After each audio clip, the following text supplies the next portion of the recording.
બોટાદ જિલ્લાના રાણાપુર પાસે લીમડી રોડ પર આવેલા શ્રીજી વિદ્યાધામ ખાતે બાળ સ્વરૂપ ઘનશ્યામ મહારાજના પંચાબ્દી મહોત્સવ પ્રસંગે નૂતન વિદ્યાર્થી છાત્રાલયનો શિલાન્યાસ મુખ્યમંત્રી ભૂપેન્દ્રભાઈ પટેલના હસ્તે કરવામાં આવ્યો હતો। મુખ્યમંત્રી ભૂપેન્દ્રભાઈ પટેલના હસ્તે રાણાપુર પાસે લીમડી રોડ પર આવેલા શ્રીજી વિદ્યાધામ સ્વામિનારાયણ ગુરુકુળ ખાતે નૂતન વિદ્યાર્થી છાત્રાલયનો શિલાન્યાસ કરવામાં આવ્યો હતો। તેમજ તૃતીય સમૂહ લગ્નમાં 51 નવયુગલોએ પ્રભુતામાં પગલાં પાડ્યા હતા। આ નવયુગલોને મુખ્યમંત્રીએ ભાવિ જીવનની શુભકામનાઓ પણ પાઠવી હતી। શ્રીજી વિદ્યાધામ શ્રી સ્વામિનારાયણ ગુરુકુળ કરમળ દ્વારા હાલમાં ત્રિદિવસીય પંચાબ્દી મહોત્સવનું પણ આયોજન કરવામાં આવ્યું છે।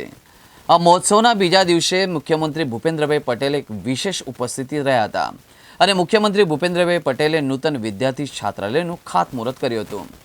એ પછી તેઓએ મહોત્સવના સભા મંડપમાં પધાર્યા હતા। આ તકે મુખ્યમંત્રી ભૂપેન્દ્રભાઈ પટેલે મહોત્સવમાં સભામાં ઉપસ્થિત ભાવિકોને સંબોધતા કહ્યું હતું કે કરમળ ગામની પાવન ભૂમિમાં શ્રી હરિની અસીમ કૃપાથી તેમજ જોગી સ્વામીના દિવ્ય આશીષથી વિદ્યા સદવિદ્યા અને બ્રહ્મ વિદ્યાનું પ્રવર્તમાન કરતી ગુરુકુળ રૂપી ગંગાનું પ્રાગટ્ય થયું છે।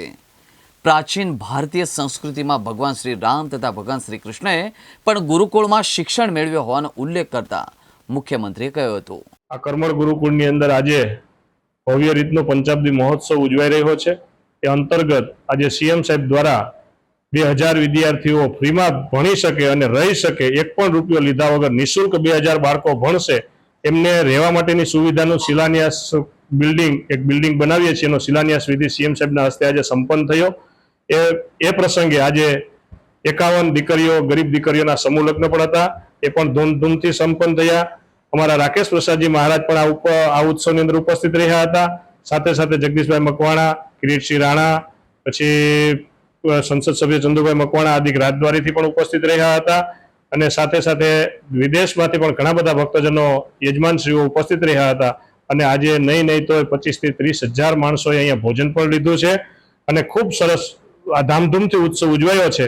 અને એમાં પણ આપ બધા મીડિયાના કર્મચારીઓનો પણ ખૂબ ખૂબ આભાર વ્યક્ત કરું છું, કેમ કે આપે પણ ખૂબ સરસ રીતે અમારા ઉત્સવનું બહુ પોઝિટિવ રીતે બધું માર્કિંગ કરી અને કાર્ય કર્યું છે, બદલ આપનો પણ ખૂબ ખૂબ આભાર।